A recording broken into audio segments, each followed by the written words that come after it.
a lot of it is not about rushing. Like, I think urgency is one of those things that we assume means rush to make decisions, rush to action. And I think it's actually about intention and what's the intention that we're bringing into those actions. And so much of the transition from we ended the year of the wood snake and we're entering into the year of fire horse. And wood snake was about shedding, but also leaving space for things to be planted. And I think when you're talking about like urgency, space, and conditions, I'm just seeing how all of those things are so layered on this moment in time that we're in, because it's not about setting conditions to reinforce everything that's not working. It's actually about setting conditions for what can we imagine to be different.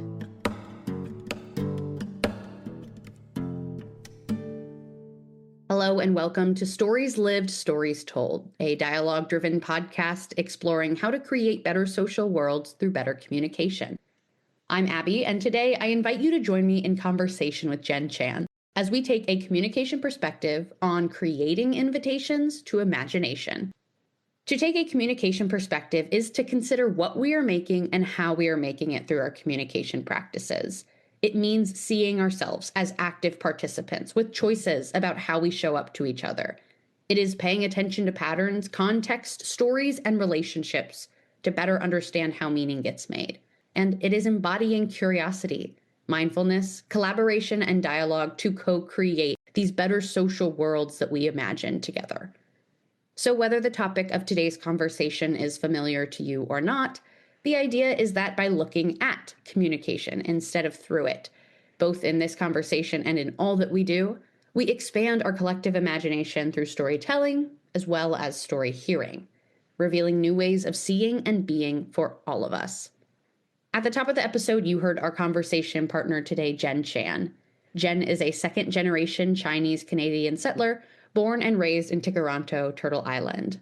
Jenn weaves her deeply personal perspectives and worldviews into her work as the CEO of the Department of Imaginary Affairs. What I would have you keep in mind as you join us in this conversation are the core values of Jenn's organization, the Department for Imaginary Affairs, which include story, care, humility, risk, and abundance. So listen for these in what we're talking about today. We don't mention them explicitly until the very end, but I think that you will hear them if you're listening for them, woven throughout everything we're talking about. And I think it will be a useful lens for you to have going into this conversation to better understand the motivations of this important work of imagining, experimenting, and designing, all of which we're going to explore with Jenn today. So with all of this in mind, let's begin the conversation with Jenn.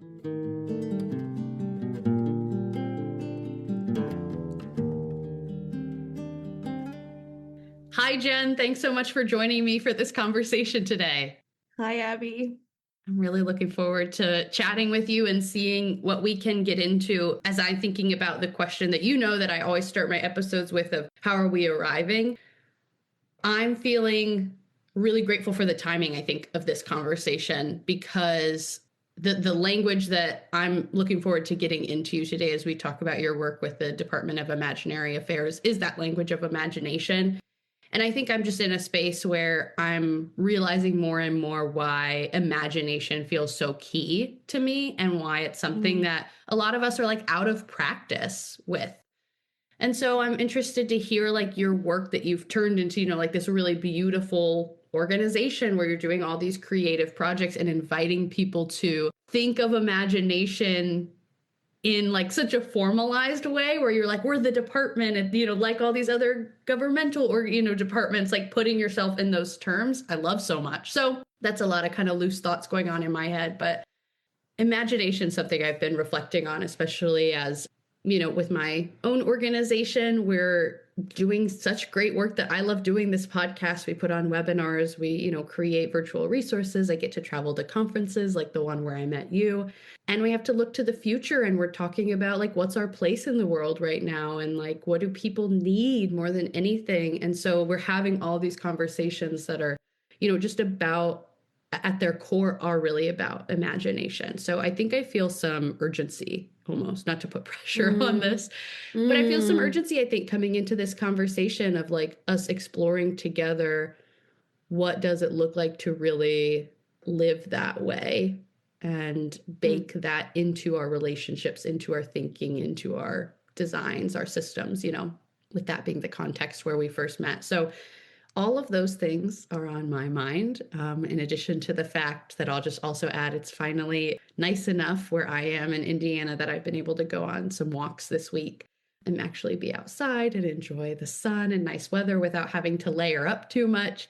And I just have been really paying attention to how that is affecting me, that I could relate that back to imagination as well. That when I walk, I provide the space for like my brain to wander, and I try to like bake that into my day when the weather's nice. I have a walk and I'll like get my phone out and just like voice to text different ideas I have going about things I want to come back to for the podcast or different conversations I'm having because I've provided myself the space to like let that thinking occur. So as we talk about communication, something I find myself really interested in is like the conditions, kind of zooming out, say like what are the conditions that allow that communication to occur. So I think that's the lens I'm bringing to this conversation too, is like what are the conditions to allow imagination to occur in a really generative way. So that's a lot that I'm bringing with me, but it's the foundation, I think, for what I'll be bringing to this conversation. So I hope that feels helpful in one regard at least. So Jenn, with all that in mind, how are you feeling like you're arriving today?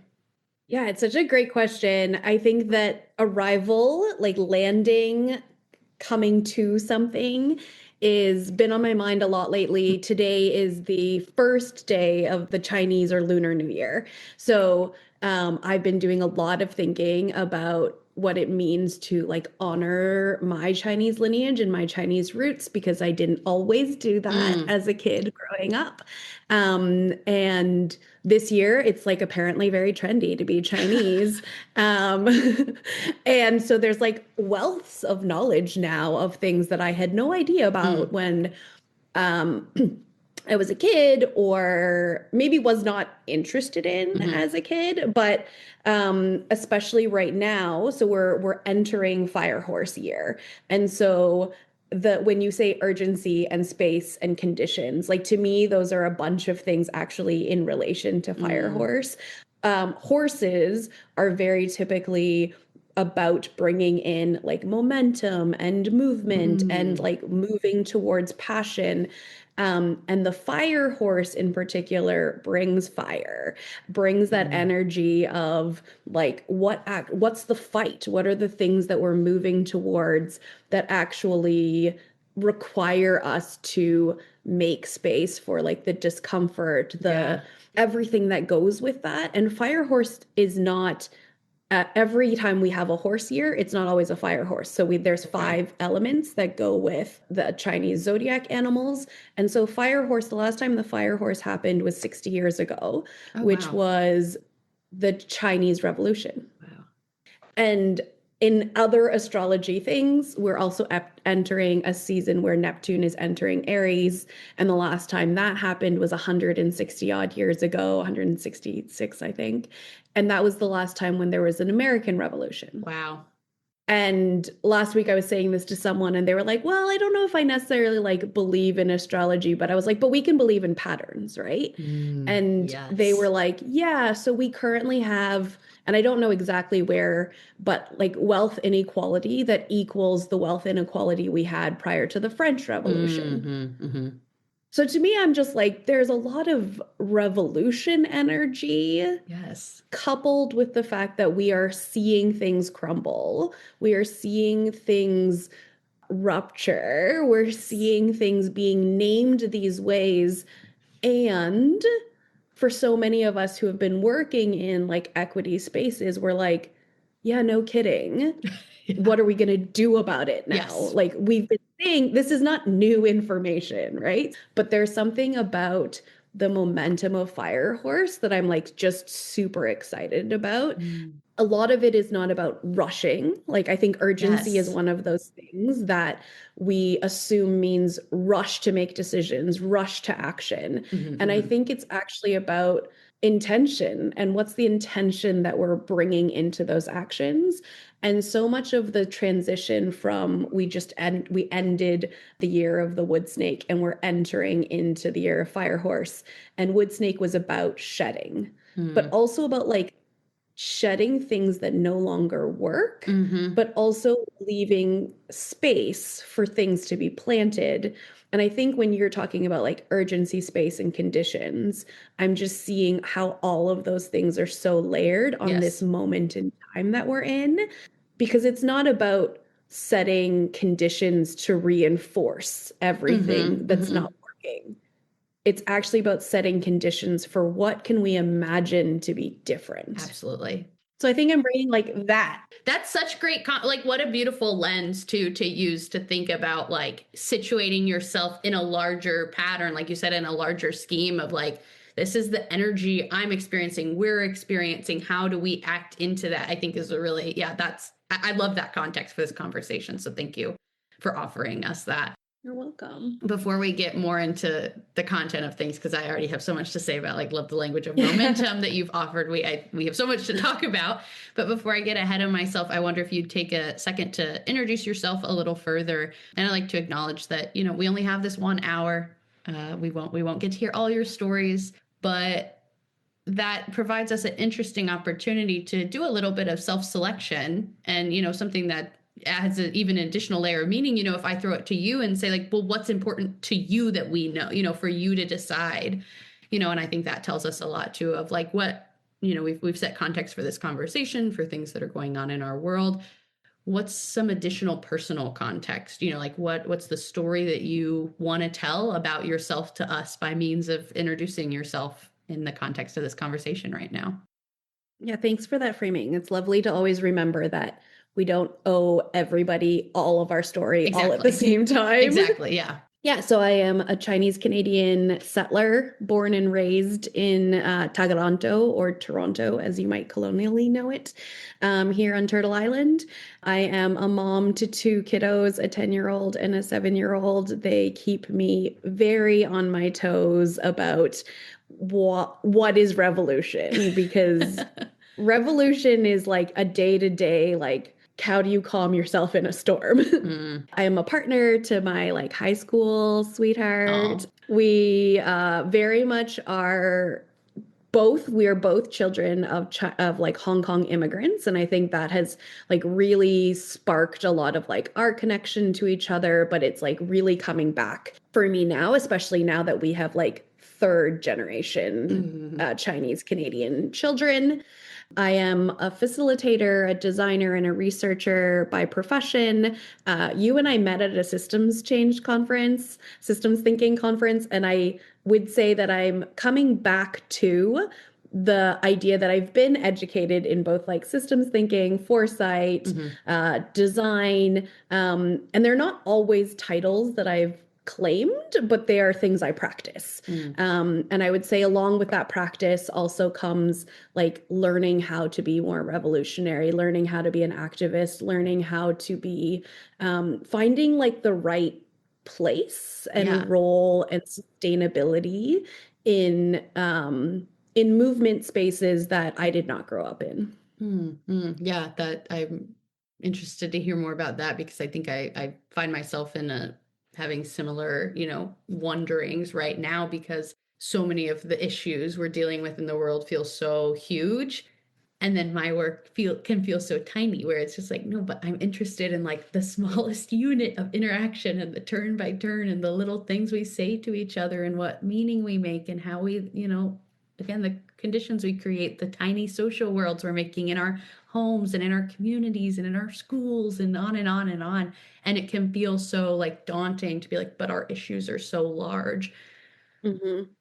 But when I'm really like grounded in the work that I'm doing, and like you said, you know, all these things that you may or may not like claim for yourself, but how you know, the lens that you have to see what you hope your work is doing in the world. When I'm at like my most grounded, I really believe that that matters, and that is how revolution happens. That is how change happens. That is how people get empowered, is these like smaller moments that build the larger social world of our experiences. So I love that you've said that. Yeah, I think that it's there is an illusion that I know I bought into for a long time that change comes at scale and Right. comes at being able to see something massively shift Hmm. in not a long amount of time. Because if we think about how things are funded, it's like prove that you made systems change in 3 years. I'm like, how?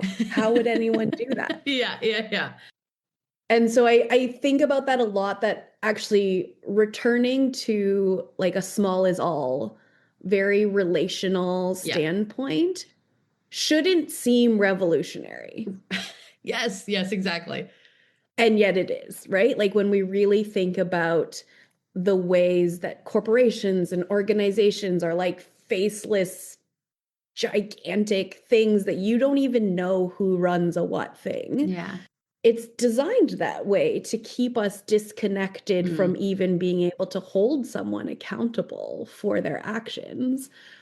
But when you know exactly who said a thing and what they did, it should technically be easier hmm. to address that, assuming there's a relationship to repair Hmm. and a reason to even have that conversation. And I think that like more and more, it's actually the things that happen in like one-on-one small group conversations that I'm noticing a much bigger shift of like, maybe I don't need to prove the impact of this. I know the Hmm. impact of this. Yeah. And so I've been having that like bigger shift of like the ways in which colonial structure and language have made the conditions for the Yes. nonprofit sector to actually be the harm Mm. of reversing or even countering or combating the systems that are there to oppress. Yeah, that's really beautifully said, and kind of brings me to this, next question I want to ask, which is that, like you said, the way that we met was at the Relating Systems Thinking and Design Conference. I was doing my live podcasting, and you and the Department of Imaginary Affairs, including Morgan, who I also got to speak to and you work closely with, had this great exhibit set up, and I'll let you speak about that. But just as we're talking about this larger context, I wonder if you could tell us the story of the Department of Imaginary Affairs, how it came to be, what it is, and like I think kind of, the next question then for me based on everything we're saying is like, and what do you want it to do? What is your hope that it does for people? Yeah, so I co-founded the Department of Imaginary Affairs in 2014.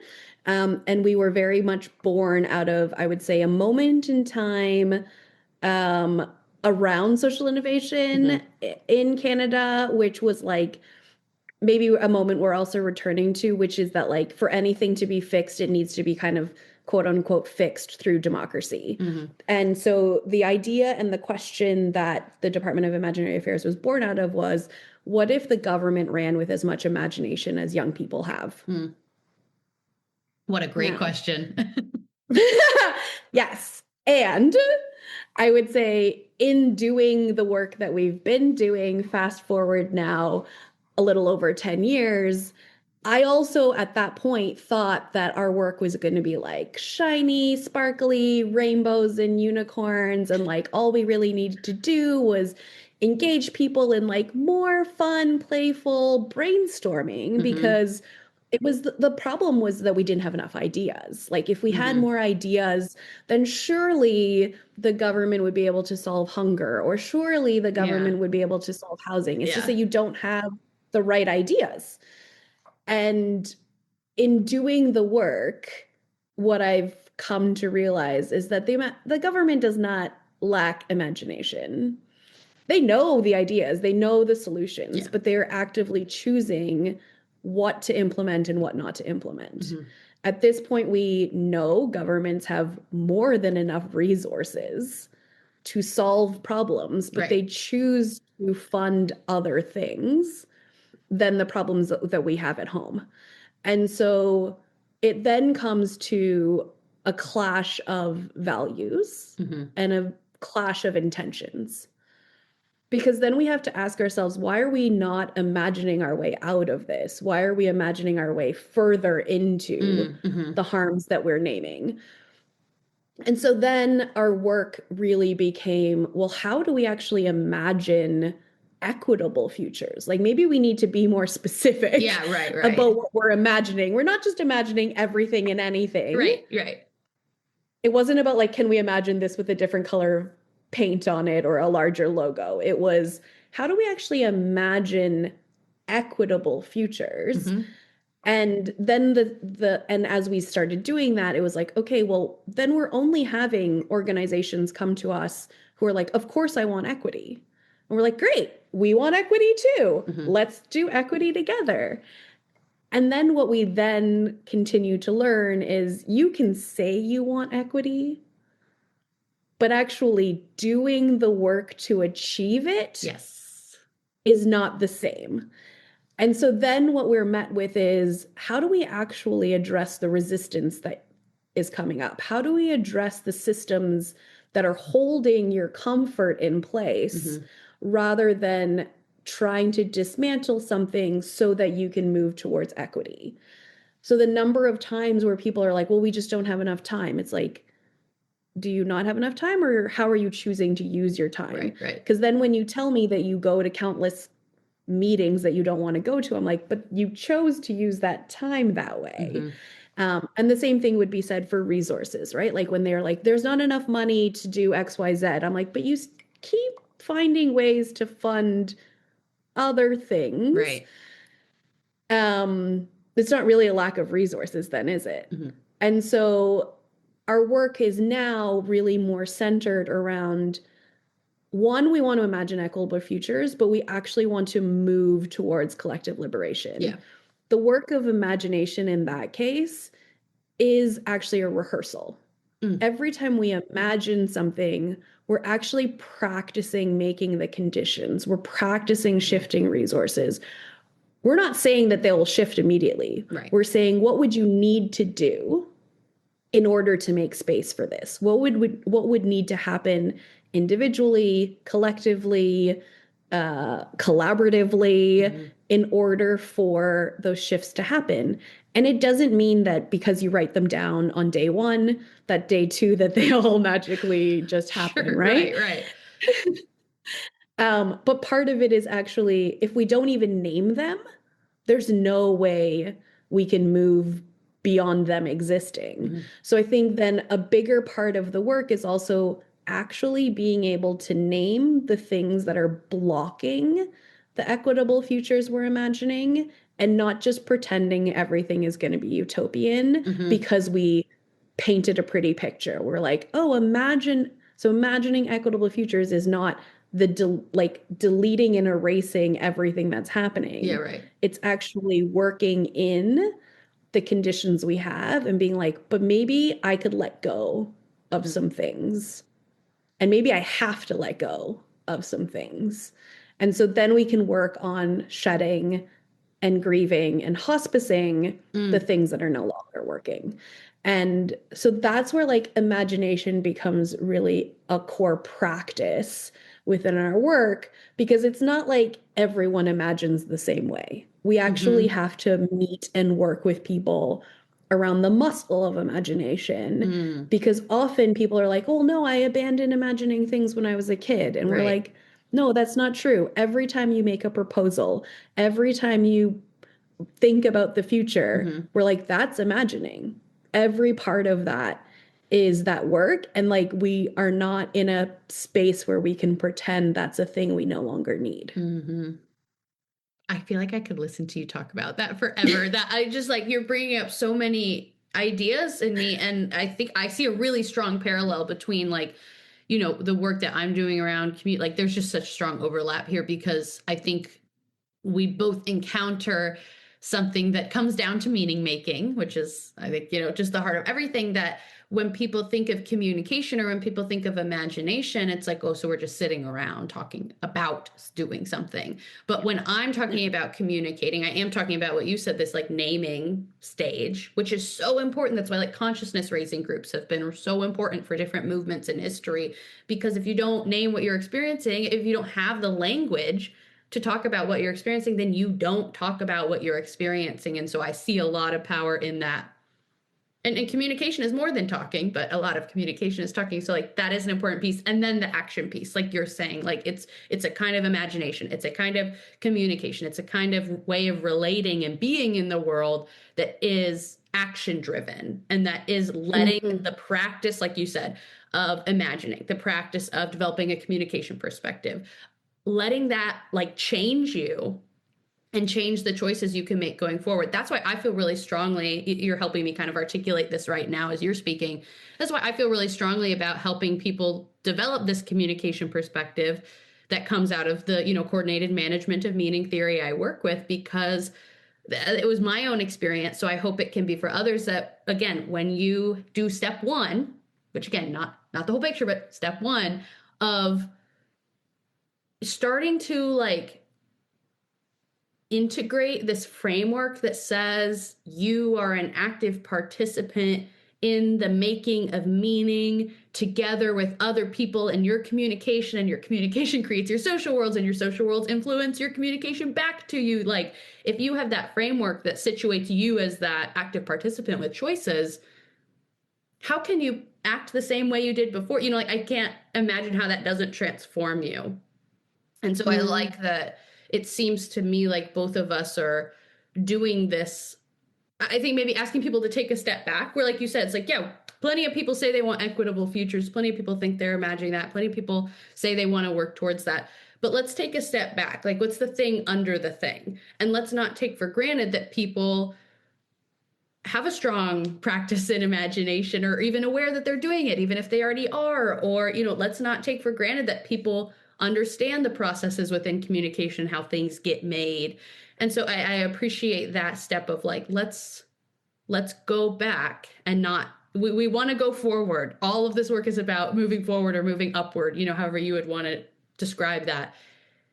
And we know, like you said, with the urgency, we know we can't rush. It feels counterproductive for some people. That's why they say, well, we don't have the money for that, because that feels like taking a step back to go back to the basics. But it's important, and you can't, I think, take for granted that, yeah, the practice is there, or as we said earlier, the conditions are there. Mhm. Yeah, I think that we live in such a linear progression society that Mm-hmm. those conditions of white supremacy really exist to reinforce how we exist, how we act, how we think success and um, winning is Yes. supposed to look. And I think urgency is one of the white supremacy principles for a reason, right? That like Mm-hmm. the urgency to do react, it's like it's actually the countering of pausing, taking time, being like, Yeah. wait, why am I actually doing this thing in Mm-hmm. this moment? Is that for me or is that for the system? um and I think that, like, even looking back in history, right, like when people are like, well, can't you just forget that that happened? It's like, I don't know, if I punch you in the face, like, do you not, that happened in the past, why are you still mad about it? Like, it's Yeah. like the privilege of that Yeah. Yeah. is Yeah. absurd. And so I think that it really is a practice to be like, it's not comfortable for me to take a pause Yeah. and reflect on my own actions when I wasn't actually, maybe I wasn't even thinking clearly about why I was doing them, but Mm-hmm. like the robot in me was like, do these things. Yeah. Um, and so actually being able to like take that active pause and Mm-hmm. consider your choices is a huge step in moving towards ideally accountable relationships.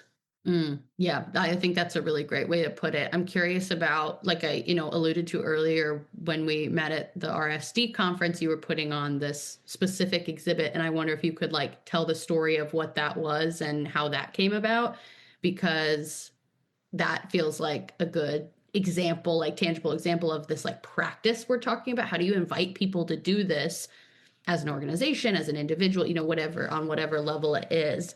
I'm interested in how you came up with that project. And, I got to experience it while I was there, but, I don't know about what kind of reflections you've had on it since.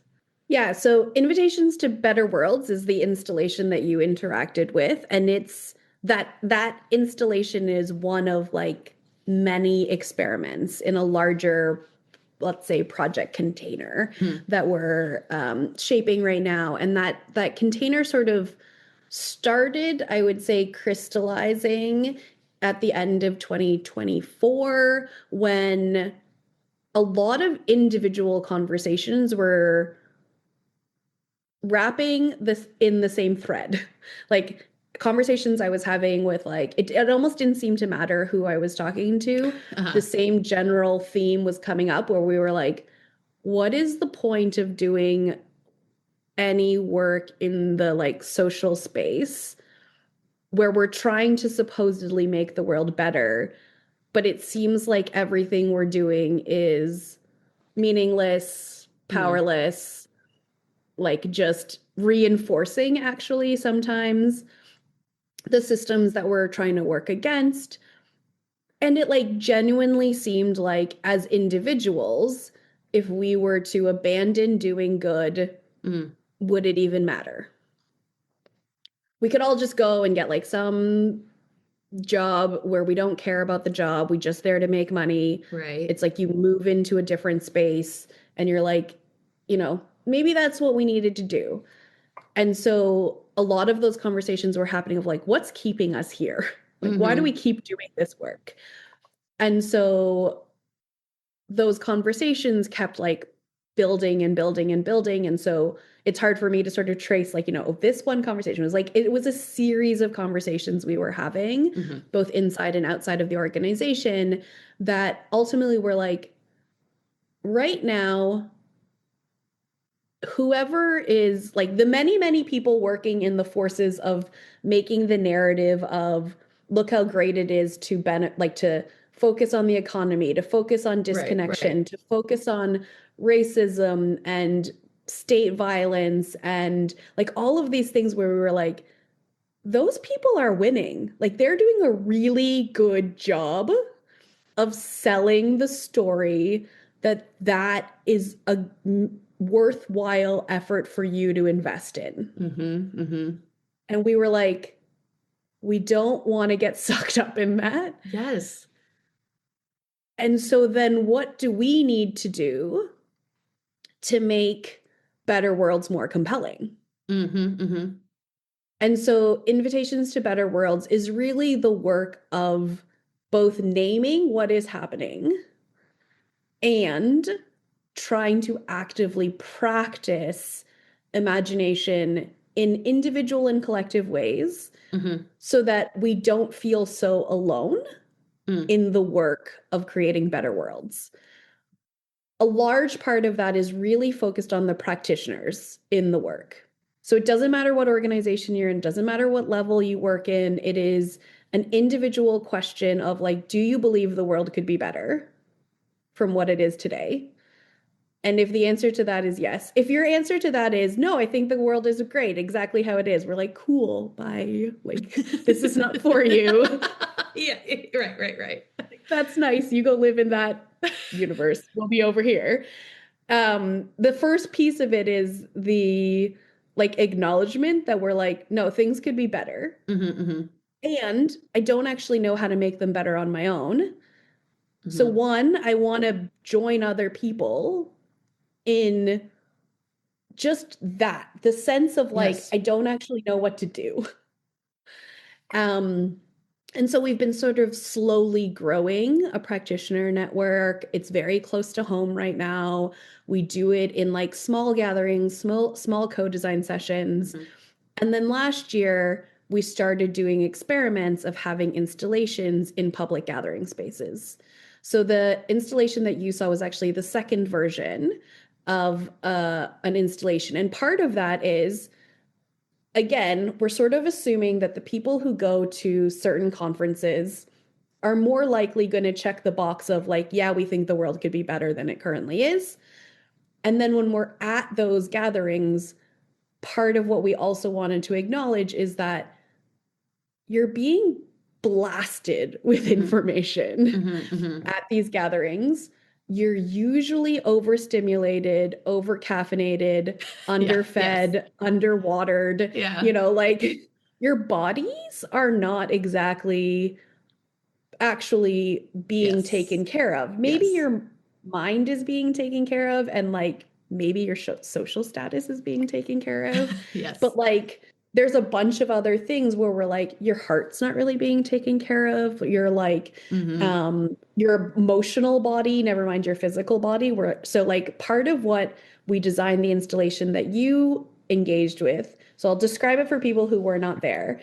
Imagine like a wide hallway where we sort of took up space to make almost like a pop-up living room. We had couches on either side. We brought a rug from our office. We set up tables. I may have like adopted an olive tree plant from another floor at some point. Yeah. Um, but we were trying to sort of introduce this idea of a pause when you are rushing to and from because there's never enough time to do all the sessions, there's never enough time to meet all Mm-hmm. the people, there's never enough time to even like be like, wait, what did I even hear that was said? Do I even believe that? Do I agree with that? It's just like everything is like smashing into your body at the same time. Mm-hmm. And so we thought that like if we could physically introduce a space to encourage a pause, that be the invitation to pause. And then what you were also met with was different reflection prompts. So there was one specifically about body, like checking in with your body. How are you feeling? Do you even notice if you are Mm-hmm. like tired or hungry or annoyed or like all of those things that, especially emotions that we tend to suppress in like quote unquote professional settings? Mm-hmm. Where it's like, I kind of don't agree with you, but I don't want to maybe pick a fight with you in this space. But also, I Sure. really didn't, like what are all those things that are coming up in those moments? So like there was one pause, an invitation that was specifically about body. Mm-hmm. There was another two that sort of were complementary to each other, which is naming. It's naming. So it's like one, which is like name the ways in which it feels impossible, heavy, far away for better worlds to happen. So like that can include racism, fascism, sexism, like Yes. all the things that we are currently living in.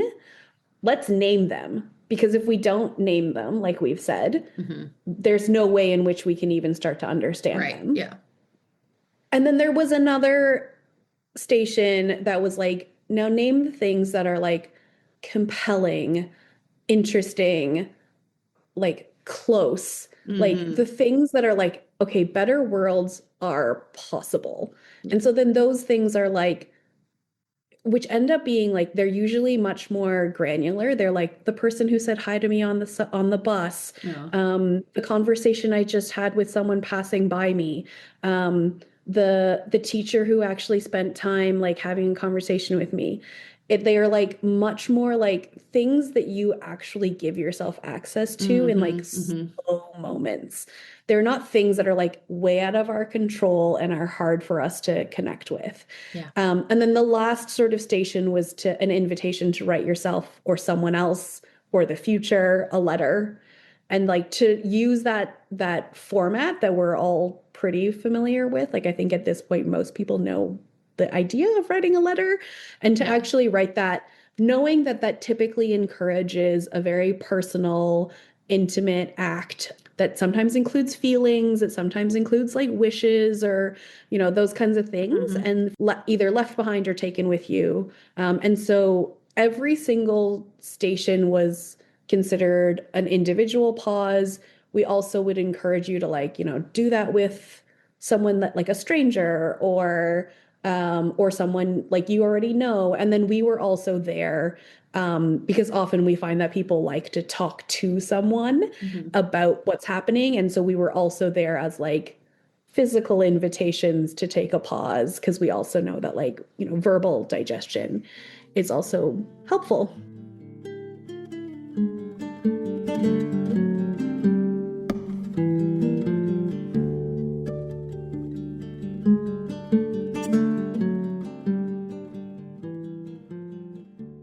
Hey, it's Abbie here, taking a pause in this conversation to invite you to reflect with me about how this episode is hitting you so far.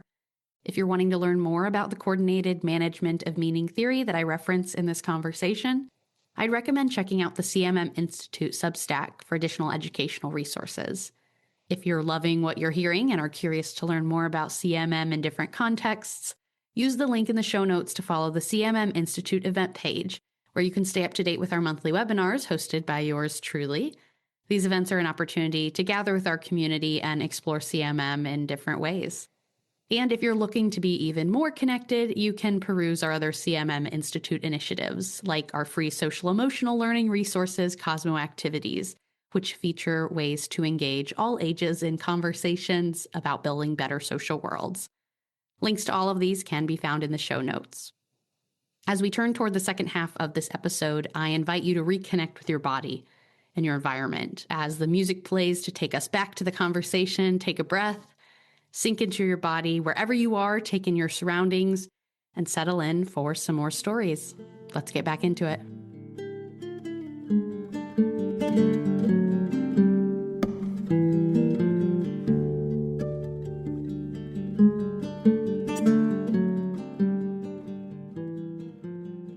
I think invitation is the third word I would add to the collection of what we've just spoken about of, communication and imagination as an invitation, as these like really active processes, actually. And invitation's a word that I love. So, when I saw that you were using that, it just, immediately spoke to me, because something that's just developed over time. And I love how you're framing everything that you're doing as an experiment, because like that's so real. And what a helpful lens, I think, for people to be like, everything is research, everything is an experiment. Like you are, yes, there's the academics and the formal researchers that are doing their IRB approved, that's what it is in the United States, at least, like the research board, like you've got your subjects and you've got your hypotheses, whatever, but like, so that's a kind of research. But also everything we're doing, we are learning from, and that's, I think, a really helpful lens. And so just think about my own experiments, because you've given me that language now. I have over time come to really firmly believe that the communicating any of us choose to do is in and of itself an invitation. It's one thing to say, hey, Jen, I invite you to share your story on this podcast.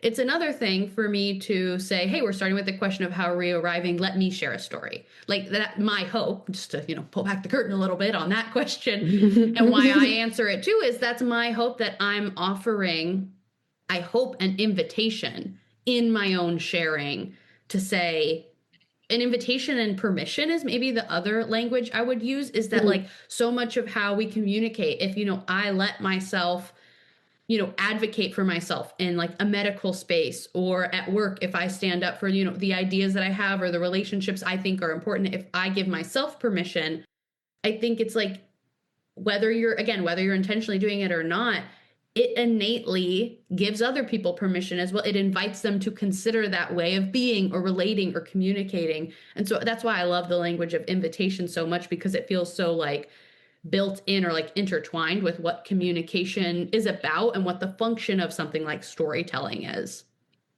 And I see it as being about expanding our imaginations of what's possible for ourselves and our world. So I love that that's the language you use. And obviously, like, again, thinking about like this thing under the thing, that's just the language that I like to use to be like what else is under there in terms of what an invitation is or what better social worlds are. I like that you're really inviting people to, like meet you on that level. And something I'm curious to hear more about, because it's a question I have, is that like we use similar language. We talk about better social worlds.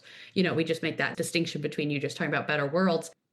And the key is better. I think that's such an interesting piece of the conversation, because that's one of those other things. Again, I'm just like circling back to these patterns here that can't be taken for granted, because it's one thing to say, oh, you're someone that believes there can be better worlds. Great. But then I think the follow up to that, and, let me know if this is what you already do, is, well, what's your definition of better? And how do we together decide what our better is? Yeah. So it's interesting that you say that. We spent a lot of time actually being like, our practice is not in trying to make everyone agree what is better. Yeah, great. I think what we wanted to make sure was that our stance on it is that we can confirm with whoever we're talking to is that better is better than we have today. And that can be in lots of ways because we Yeah, right. understand that we currently live in different worlds based on positionality, based on context, based on lived experiences. We currently live in different Right, worlds. right. So my version of a better world is not going to be the same as your better world because you're going to want different things based on where you're starting from. Yep.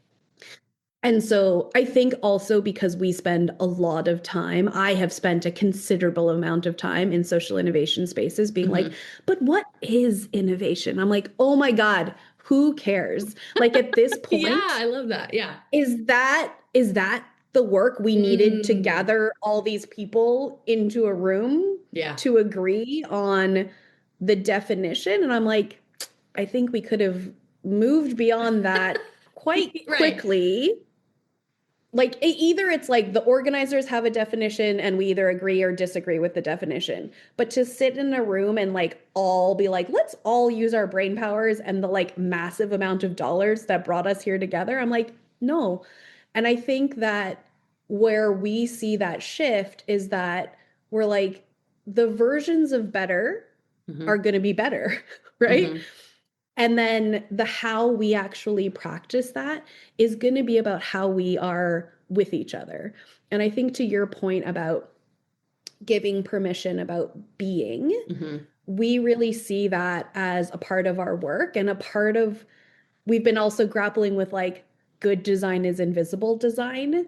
And that there are Interesting. lots of times where we are being in a space, we're inviting people to be a certain version of themselves. Like we're inviting people to be like kinder to themselves, kinder to each other, generous with their curiosity, compassionate. And we do that sometimes in ways that people are like, how did you make us do that? And we're like, oh, well, we did these 17 things before you entered the room. Yes.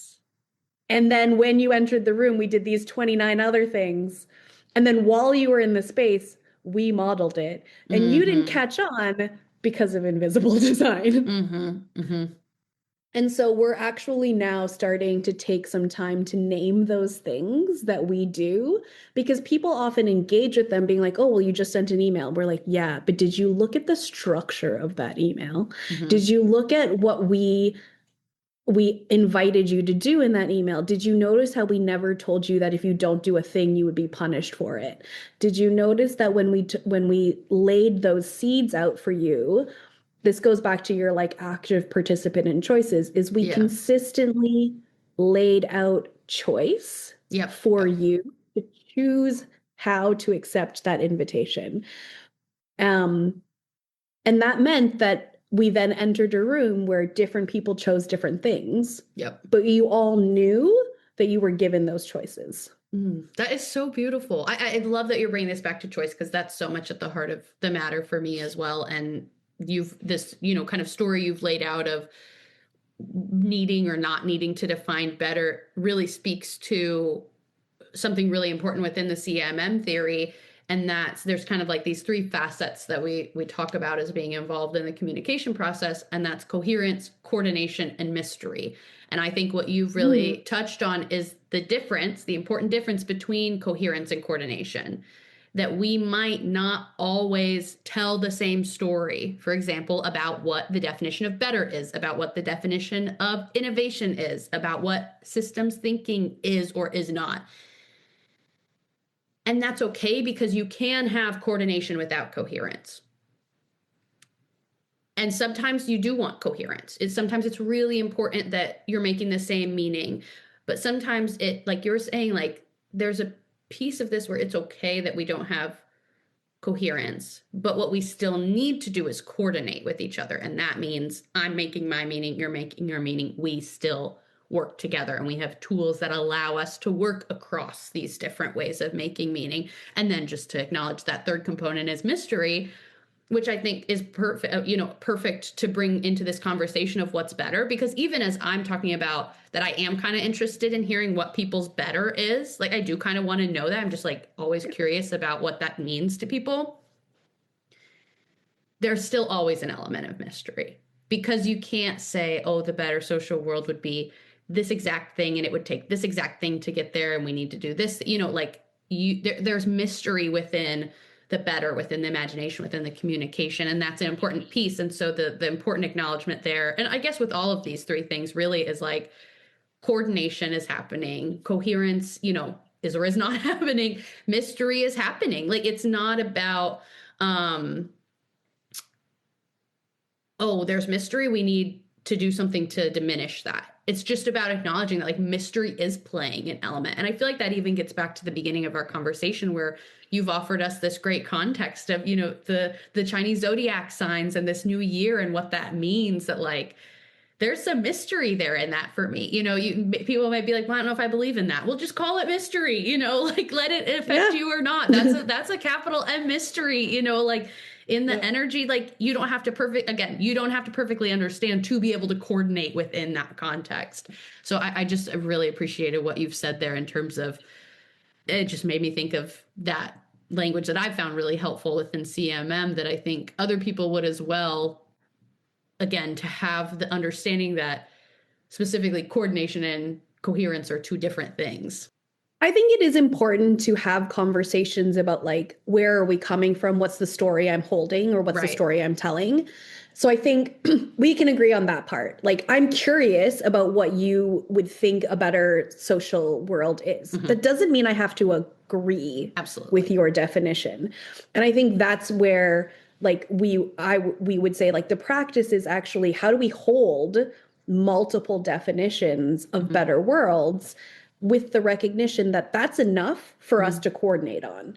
It's enough for us to move because we're not trying to fight the versions of better. We're actually all saying like, okay, well, maybe you and I are going to work on some parts, but we're not going to work on all parts. I'm going to need to go and find someone else for certain parts. That also allows us to understand like the context of the experiences that are being brought forward. And I think language is a really, really important part of that, to be like, when I say better worlds, I mean this built on this context. And when you say better worlds, you mean something else built on your context. But we can both be like, yeah, okay. Like, there's enough there that we could be like, either we could move forward on it or we can't. Right? Like, there's something there we need to like kind of like align on, or we can be like, okay, cool, you work on your better world, I'll be working on my better world. Because I would also say there are lots of people in the world whose versions of better are probably the antithesis to my version of better. Exactly. Yeah. So I'm not saying that to say it doesn't matter where they come from, but I'm saying I don't think we need a singular definition in order to move forward. Because I really think language is important. And you had said experiment. And I have a very specific language contextual difference in experiments. There was a project that I ran with someone at one point where we both were like, this is great, it's an experiment. But we had really different definitions of the word experiment. Interesting. In my mind, an experiment was you do something, you learn something, you iterate. I come from a designer background. So it was like everything is a prototype, everything has revisions. The goal is not to come up with one thing. In fact, the goal is to continuously adapt to what you're learning. This other person came from a scientific academic background, and in their mind, an experiment starts with a hypothesis, starts with a process. You do the entire process, even if as you're doing the process, you are learning it is not working. You still finish the entire process. And then when the experiment is complete, you can make changes. So we were wanting to make changes at very different times. I see. But we had originally agreed that these were experiments. Yeah. Again, meaning making, that just tells you there's always so much more going on within communication than you realize. But that's That's funny. And yeah, it makes a lot of sense. I think my definition of experiment is clearly more aligned with what you're talking about in a slightly more loose sense of the word. I'm Yeah. curious about that practice and that invitation you're talking Mm, about. And if you have a story of an experiment you've done or, any experience you've had that can speak to that practice of inviting people to sit within what might feel like discomfort or at least complexity mm, of multiple stories, of multiple betters, maybe in this instance, because that's something that I think about a lot. And in the world of communication, we'd call it pluralistic truths. And it is mm, that all of us have our own little t truth. And the mm. little doesn't mean it's less real to us. It just means there's not one capital T truth that we all subscribe to. And I think that is, it was one of those like easier said than done things, because I think hearing someone else's truth can often feel like a threat to people and their own truth.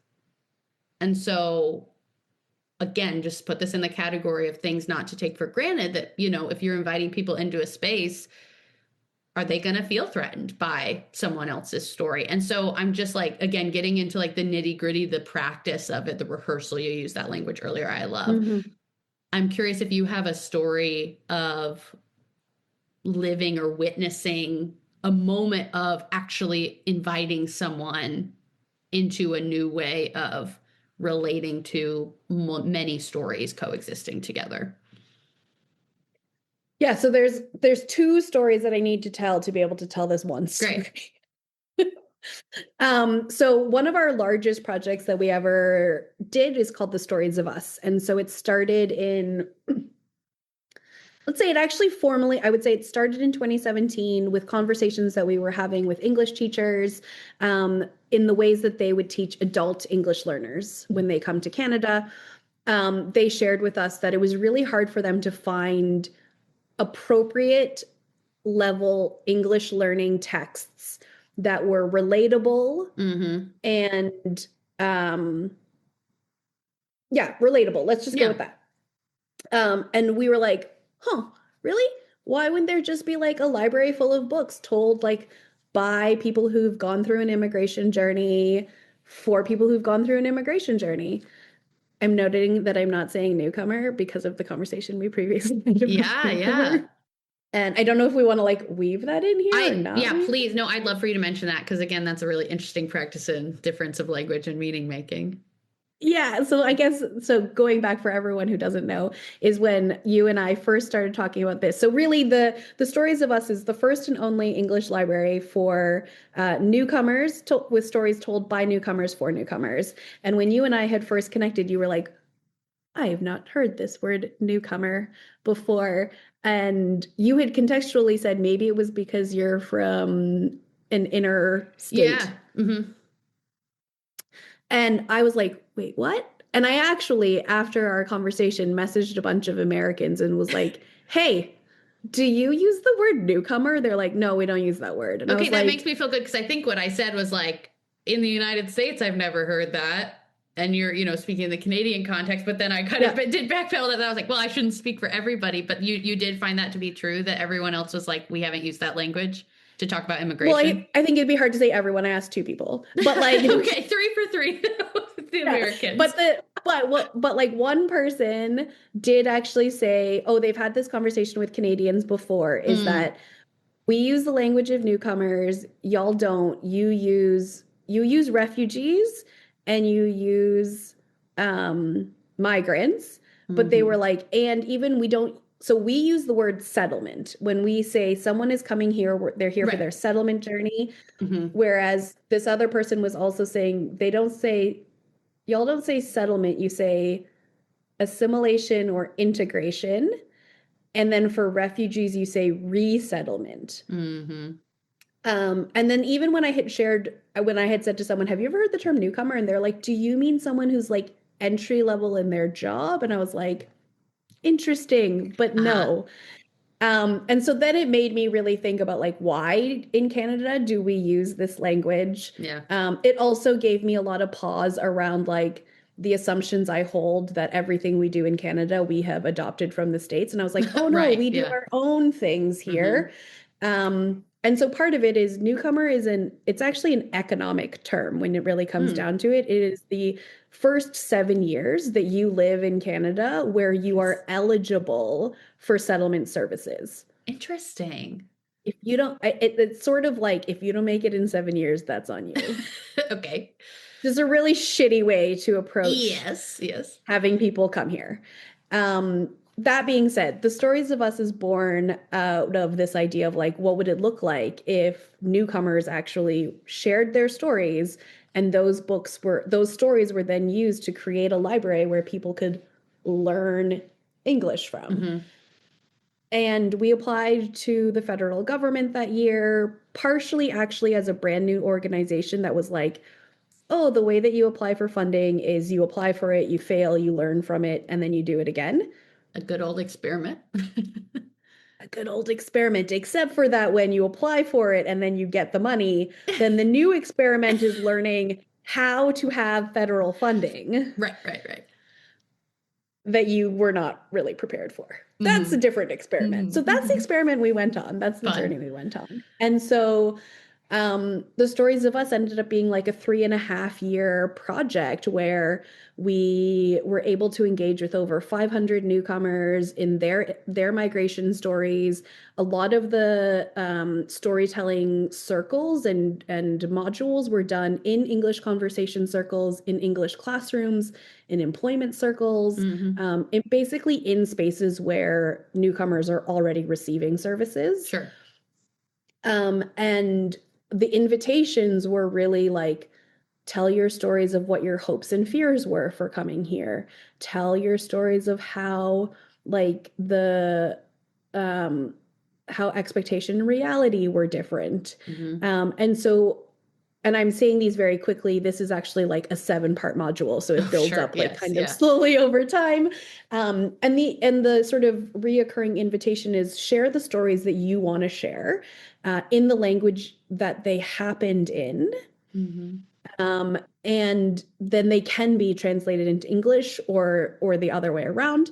And so what we ended up with was, having met over 500 people, is we then have about 100 stories in our library of individual newcomer experiences of migrating to Canada Mm. that are then ranked based on the Canadian language benchmarking standards so they can be seamlessly integrated into English classrooms so Hmm. they can be read at the appropriate level for someone who is learning English while coming here, as Amazing. opposed to what currently happens, which is you often get like children's books. Yeah. Um, and so yeah, now we have like a digital library, we have a physical, there's some physical artifacts, not a lot. Like usually like the author and the Hmm. organizations would get sort of the physical copies. We also made a quote unquote magazine. It's Uh-huh. 150 pages. It has 60 stories and 15 different Mm. languages. So I Cool. say quote unquote magazine because people pick it up and they're like, the book. And we're like, technically. And that's only because to get a book published, you need a publisher. Hmm. You can obviously self-publish, but if you self-publish, our public libraries don't always stock Right. self-published books. And so we really wanted our magazine to be Hmm. available in public libraries. So we learned that public libraries are more likely to stock magazines, Hmm. and anyone can get the magazine code. Like you can Ah. register for a magazine code through the government, Hmm. and then that can be put into public library circulation. So our Good to books, know. our book, our Yeah. quote unquote book Yep. is in some Nice. public libraries. Very cool. Um, across the country. And so I'm giving that entire context because the way that that project then weaves Hmm. with invitations to better worlds is that last fall we started having the conversation of like, okay, that Stories of Us happened, that project happened between 2018 and 2021. And now in 2025, if we were to reboot a version of that project, what would it look like? Knowing that the funding that was available at that time is completely gone. Mm-hmm. The desire for, like, I would say, a strong immigrant connection is also kind of gone. Mm-hmm. Funding is like scarce, like kind of across the Across the sector, board. regardless Yeah, of yeah, what yeah. we're sort of talking about. And we are in a moment where story is so important, Mm-hmm. but we also wanted to focus on this idea of migration. So we are in a moment where being an immigrant and migration is being further and further villainized Mm-hmm. as something that is detrimental to society, is detrimental to the environment, is like just generally all bad. Mm-hmm. And we have completely abandoned or forgotten the idea that migration is very, very natural. Mm-hmm. Very, very, I mean, the foundations of all of our lands being the colonial existences they are now. Absolutely. Yes. Yeah. Um, and that there is so much power and knowledge and wisdom in people who have actually migrated. So the definition of a Mm-hmm. migrant is someone who has moved physically or like mentally or emotionally in pursuit of better. Mm-hmm. And so we were thinking also about if we're actually creating invitations to better worlds in order to move towards them, we actually need to practice migrating. Mm-hmm. So for those of us who haven't personally done the migration work, like for me, it's my parents who migrated. Um, Part of it is like looking back at their own stories, their own wisdom, the conditions they were in, and how like those seem wild to me. Yeah. That like as like young teenagers, like as a teenager, my mom came here at 16 to live with an aunt she never met. Mm-hmm. Like I couldn't imagine that for myself at 16. I Yeah. certainly can't Right. imagine that for my children. Mm-hmm. And yet it seemed like a predictable future for her. Mm-hmm. And so then when we look at individual migrant stories of how much you have to be like, I actually, when we go to mystery, how many people assumed something was better, but actually had no idea? Interesting. Yeah. And so when we say, well, I don't have enough time to do that, I don't have enough resources, it's like, how many people are giving up literally everything they know, Mm-hmm. whether chosen or not chosen, like forced migration Right. too? That's what we're trying to return to. And so we actually held an event in December called Migration as Practice under the umbrella of Invitations to Better Worlds. And there are 4 skills that we think are needed in pursuit of better worlds. And those are telling the truth, Mm-hmm. um, weaving the micro and macro, holding and metabolizing contradictions, and practicing curiosity. Mm-hmm.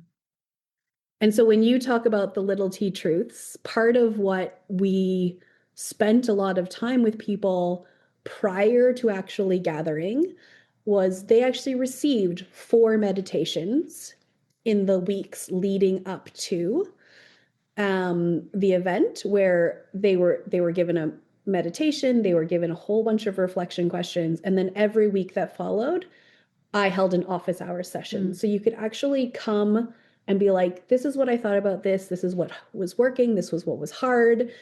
And you start to like actually practice those skills. And so what we're saying is that practicing those skills is not a do it once and then never return to it. Mm-hmm. It's actually a thing of like practice what you're ready for at that time. Don't try and do like way more than you think you can handle. It's supposed to be sustainable. It's supposed to be something you can integrate into your life. It's supposed to be something that we have the time for, we have the resources for. Mm-hmm. It's not something that we're overstretching Yeah. to make Yeah. possible. And so then that meant by the time we actually gathered in December, every single person was like ready Yes. to meet each other in a way where we've all built some level of similar language, Mm-hmm. some level of the same invitations. And we knew that coming together was going to be rare, it was going to be unique, it wasn't going to be repeatable. Yeah. And so, like, we were together that day. And so much of what people have said is like, you just let us be together. Mm-hmm, mm-hmm, mm-hmm. And then they're like, when are we going to do it again? And I was like, I don't know. And so we're slowly starting to actually work Sure. towards, okay, what does it mean to scaffold more of this where Mm-hmm. we actually have different roles? There's different expectations, but there are some pieces that kind of stay the same. And so we're sort of just like building that, Mm-hmm. lack of a better word, framework up of like, here are some things that we Mm-hmm. think help scaffold these kinds of spaces for being, and like actually allow us to emerge and meet each other in like slow, generous, compassionate ways. Mm-hmm. And then what we have is people being like, why don't we get this every day? And we're like, yeah, but did you notice how much work you actually put Yeah. into it? How much time and how much Yeah. resources? When we often are like, well, we can't do that. It's like, but you did it. But you You did. already rehearsed That's this. great. Yeah. Oh my gosh. Seriously, Jen, I do feel like I could listen to you talk all day. And something I want to name is because I think it's like making me feel very like connected, realizing how much of the same like language or I, even if we're using slightly different language, Mhm. so many of the ideas you're speaking about are the very things that I'm thinking about in the world and the people I'm surrounded with are thinking about in the world. So I'm feeling very grateful to be connected to you right now in this moment and to feel that sense of, yeah, just not being alone and be like, there's other people and organizations out there that are really trying to orient us towards this different way of being together. So I just think that's incredibly beautiful. And I hate to have to be wrapping us up right now. Where I really want to end is just to cast the net as wide as possible, as we Mm. wrap up and say, what else? Is there any Mm. last things you want to, what do you want to leave people with? Is there anything, we didn't get to talk about yet that you really wanted to mention? I'm aware that going into this conversation, I had shared with you that the, values of the Department of Imaginary Affairs, story, care, humility, risk, and abundance is language I really love. So I wish we would have got to touch on that more. But I think what I'll do is in my introduction to this episode, I'm going to give people that language and name that for them, Mm. that those are your values, and have them have that language as a lens to be listening through the conversation. Because even though we didn't talk about those explicitly, I think they'll be able to pick them up all along the way. Those were woven into Mm. everything we've talked about today. So I'll just let listeners have that practice going on. But as we're wrapping up to you, what would you love to leave me and the other listeners Mm. with today? Yeah, so I think you are going to introduce the core values at the beginning, and what I would say is true of the values, but also in everything that we have integrated into invitations to better worlds is this word practice. Mm-hmm. And for us, practice is the commitment of continuously returning to something that we are not yet good at. And Mm-hmm. that doesn't mean we're never good at it. It Right, means right. that some days we'll be really excellent at it, and other days we will be like, well, that was crap. I need to do better tomorrow. Mm-hmm. And for every single one of our core values, I have experienced when we have done too much or too little of each one, but Mm-hmm. also when they've been in contradiction to each other. Interesting. Yeah. And that is also true of the four skills that we've outlined for invitations to better worlds is that, for example, telling the truth is a simple invitation, but to actually do it in the context and the conditions and the world Mm-hmm. that we are in is often very risky. And Yep. so then we have these two things living together where it's like, okay, our values are to say risk and to tell the truth, but that like actually can put us in harm's way. Right, So then right. how do we actually then practice care Yeah. in relation to that? And so I think what I would leave you and your listeners with is that like the practice here is not about making everything easier and Mm-hmm. smoother. Mm-hmm. It's actually about building those muscles so that we actually can handle more and more of each of those things. And also being able to do that in relationship to others so that we are not holding it alone. Mm-hmm. Because I think there's no amount of this work that I could have done without being in relationship to other colleagues, other collaborators, other friends, other partners. Like none of this happens on our own. Like Mm-hmm. we might often be the ones being asked to lead something, but honestly, an open invitation where no one responds is Mm-hmm. just that. So I think so much of this is the remembering that we each have our own roles in it, Yes. Yeah. and that to find those roles. I love it. I think that's a beautiful place to end. I really appreciate everything you've shared today, Jen, and your perspective. And like I said, just really good to know there's other people out there in the world that are extending that invitation, because that's my hope, is that we can all be a part of that. So thanks so much, Jen, for your time and your perspective today. Thanks, Abbie. This was fun.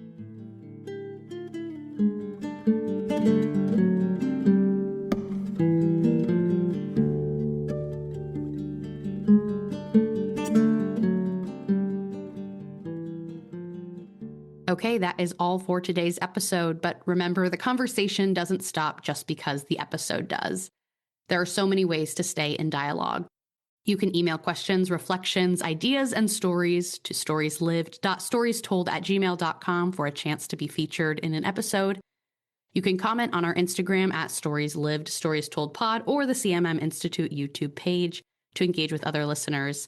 And you can subscribe to the CMM Institute Substack to make sure you're getting every episode right in your inbox.